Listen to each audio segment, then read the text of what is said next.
Querido, o livro de Provérbios é um livro de sabedoria, um livro que contém muitos conselhos. Se nós olharmos, querido, para Provérbios, e é claro que nós temos que olhar, nós temos, querido, tudo a aprender na vida. Provérbio, querido, ele vem nos trazer muitos conselhos e muitos conselhos de toda a nossa vida. Aquele, querido, que volta os olhos para Provérbios, para esta palavra, em geral, de Provérbio e Eclesiastes, nós vamos encontrar Salomão, mostrando, apontando para a igreja, mostrando para nós, nos dias de hoje que vivemos, se nós quisermos ter uma vida boa, uma vida abençoada, uma vida reta, sem transgressões, nós temos que confiar na palavra do Senhor.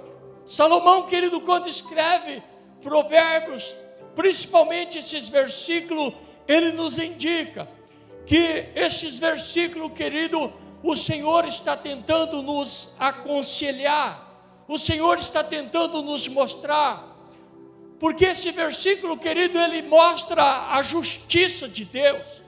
Esse versículo, querido, mostra que todos nós, de uma maneira geral, que nós quando caímos em si e descobrimos que nós estamos em falta com Deus, estamos em pecado, a maneira mais certa e correta é de nós confessarmos o nosso pecado ao Senhor e deixarmos a prática do pecado.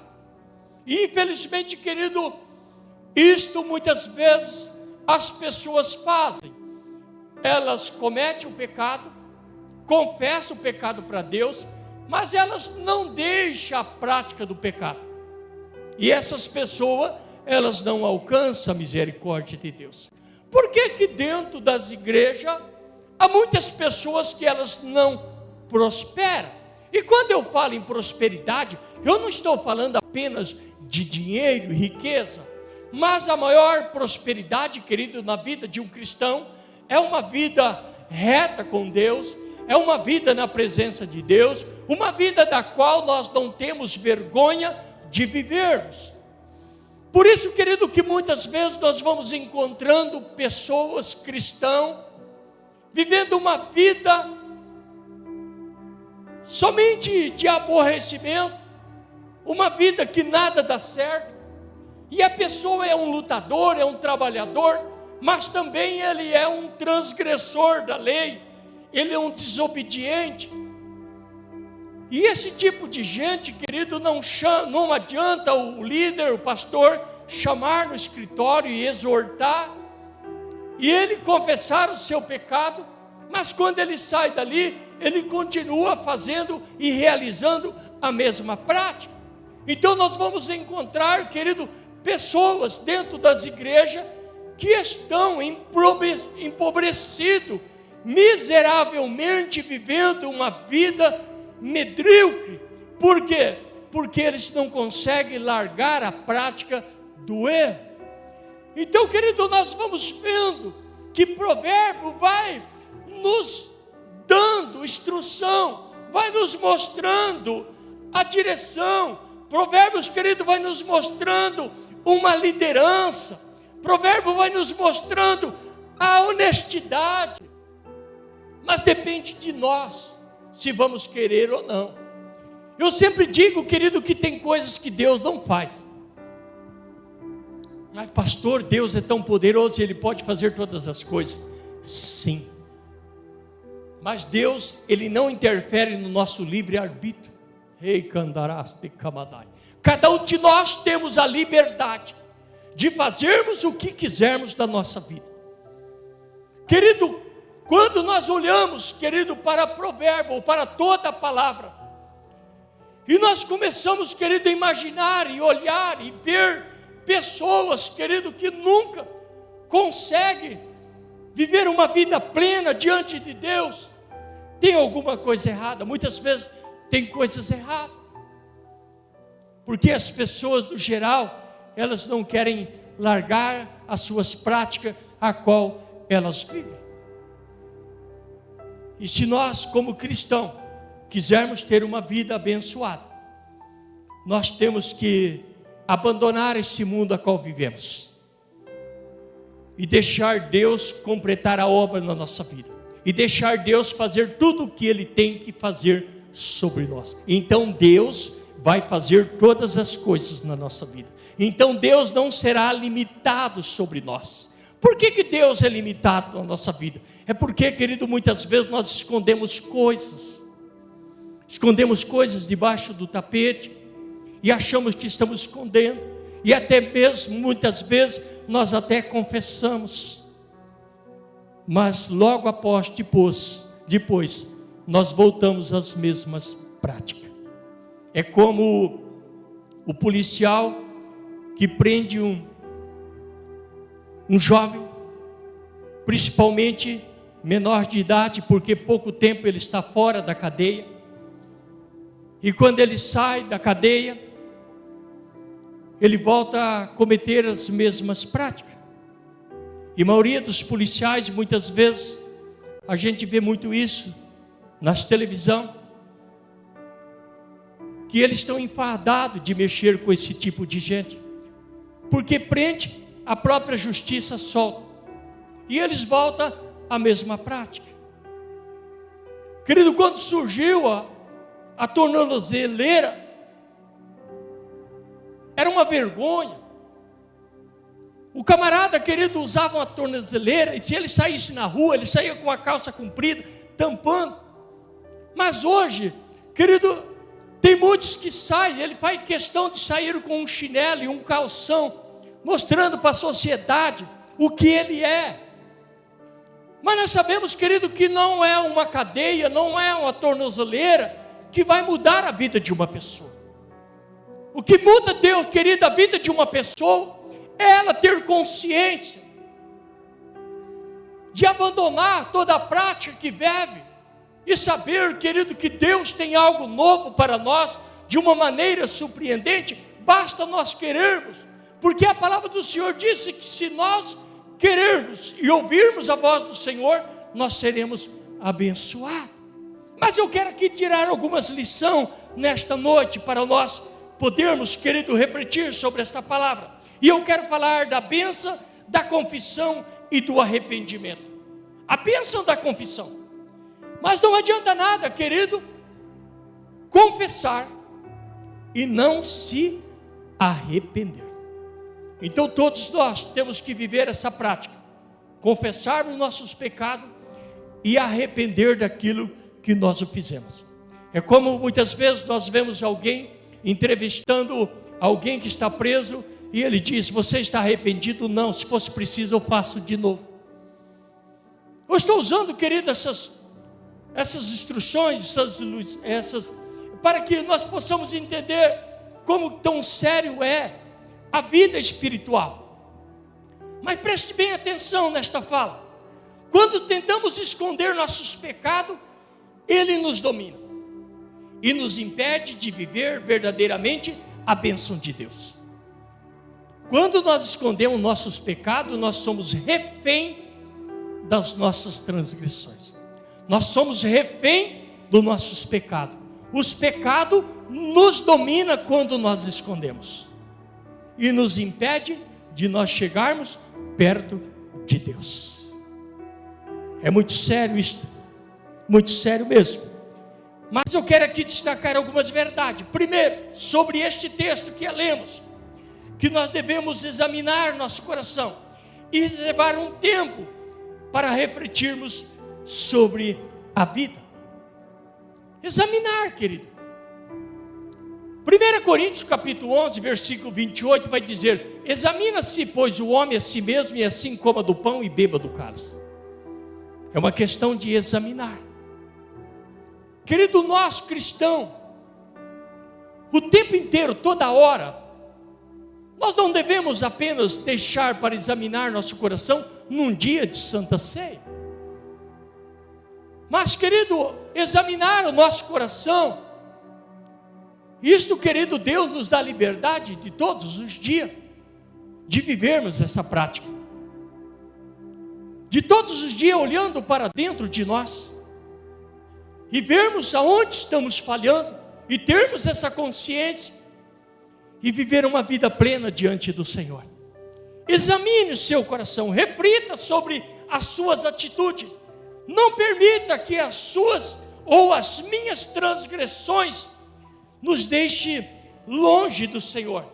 Não permita, querido, que as situações que muitas vezes vivemos domine sobre nós, sobre ti, sobre mim.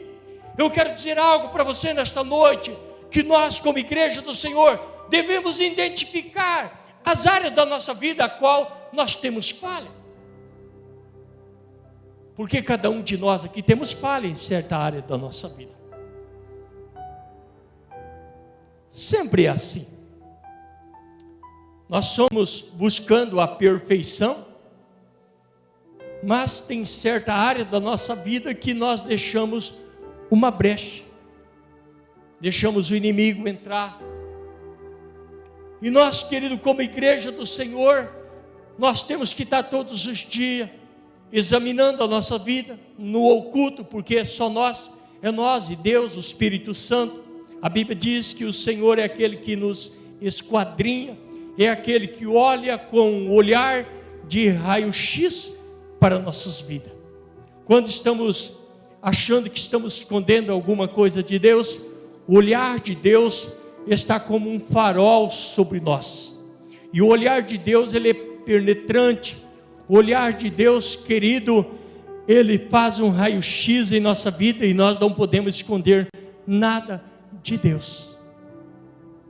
Confesse, viva essa vida de examinar, viva essa vida, querido, uma vida de graça, de onde você não tem nada do que esconder.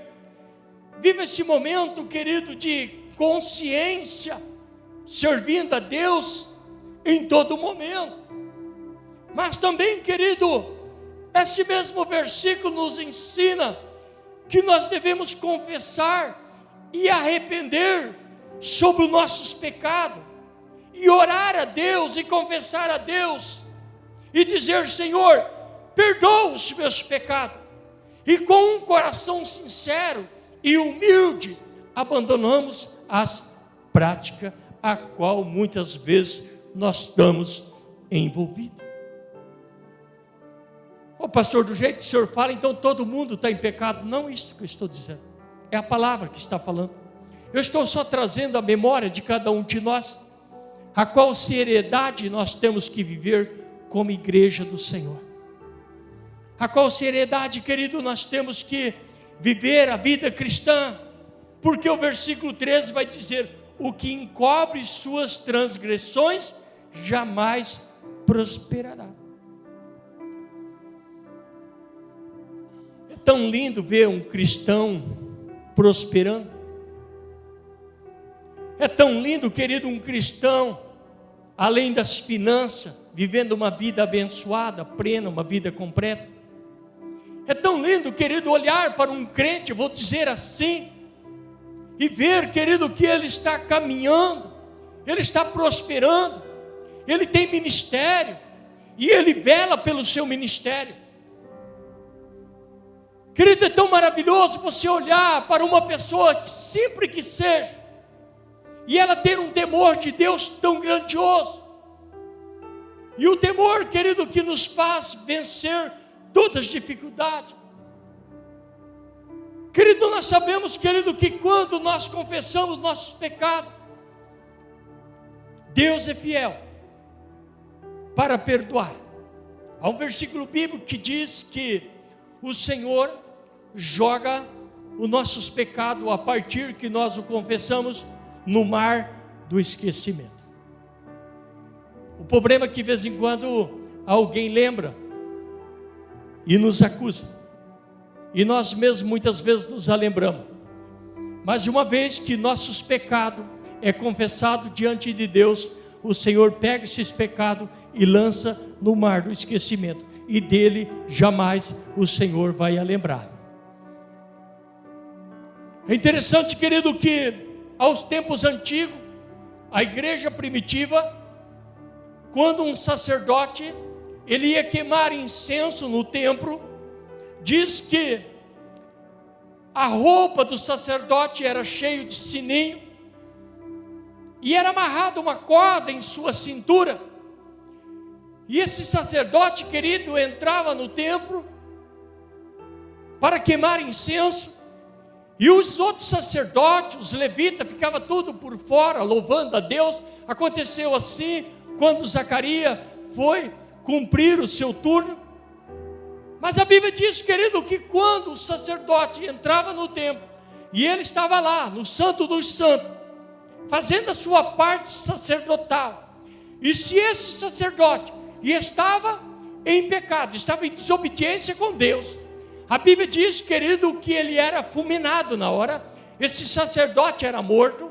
Então, quem estava por lado de fora, quando parava de se ouvir os sininhos das suas vestes, alguém dizia: morreu, está morto. Então puxava-se pela corda, porque ninguém tinha autorização de entrar no Santo do Santo. Então aqueles que estavam por lado de fora, puxando a corda, até chegar aquele sacerdote que ali estava morto. Por quê? Porque o lugar Santo do Santo, querido, ele era sagrado. Mas você pensa um pouco, se Deus continua com essa prática, se Deus não usa a sua misericórdia com a sua igreja, irmãos do céu, o que seria desta geração de cristão que estamos vivendo hoje? Haja corda, haja, querido, sacrifício, mas o Senhor é Deus que Ele age e opera. Ele é um Deus de misericórdia, e a palavra de Deus diz que a misericórdia do Senhor dura para sempre, e a fidelidade do Senhor de geração em geração. Então, a minha palavra para ti nesta noite, para mim, é que todos nós, de uma maneira ou de outra, se nós analisarmos a nossa vida e encontrarmos alguma falha, a confessamos diante de Deus e abandonamos toda a prática que desagrada ao Senhor, porque assim nós vamos encontrar misericórdia de Deus sobre nossas vidas. Eu quero neste momento orar com você. Eu quero neste momento fazer uma oração por você e por mim também, porque eu preciso das misericórdias do Senhor. E eu quero convidar você a colocar de pé, se for possível, e colocar a mão sobre o seu coração. A Bíblia diz que o coração é a fonte. Para a medicina, o coração é a fonte que bomba o sangue para o cérebro, para o corpo. Mas para Deus também mas o coração é a fonte do sentimento, aonde nós guardamos muitas coisas, até mesmo escondemos. E eu quero orar agora junto com você. E se porventura neste lugar há alguém que está em falta com o Senhor, eu quero te dar essa chance de você orar a Deus e confessar seus pecados diante do Senhor e prometer a Deus que você não voltará mais a essa prática. E lembre-se que você não está prometendo nada para mim, porque para mim você não deve prometer nada, mas você deve prometer para Deus. Olhe para dentro de si agora, examine tua vida, diga: Deus, Espírito Santo, mostra para mim aonde estou errando. Porque, querido, o problema do cristão, ele acha que pecado é adultério, roubar, matar. Mas tem tantas coisas, querido, que nos faz pecar, nos afastar de Deus, entristecer o Senhor, entristecer o Espírito Santo. Eu quero que você olhe para dentro de ti agora e diga: Deus, eu me encontro em falha ou absorvido, e eu me arrependo e peço perdão ao Senhor, e não voltarei mais sobre esta prática. E eu vou estar orando agora, pedindo a Deus a misericórdia do Senhor. Porque a palavra de Deus disse, querido, que a oração sacerdotal, a oração de um líder espiritual, tem seus efeitos no mundo espiritual. Querido e amado Deus, a palavra foi falada e anunciada. Foi aquilo que o Senhor colocou, Deus, no meu coração, esta semana de oração. E eu clamo, Deus, a Ti por minha vida e pela vida da Tua igreja. Aonde Deus encontrar um cristão com falhas, meu Deus, onde encontrar, meu Senhor, um servo Teu, que agora está orando a Ti, e pedindo perdão, Senhor, de seus pecados. Pai amado, em nome de Jesus eu oro, pedindo ao Senhor, ao Espírito Santo, que intervém nesta oração, e que nós vemos, Senhor, fazer uma limpeza por completo.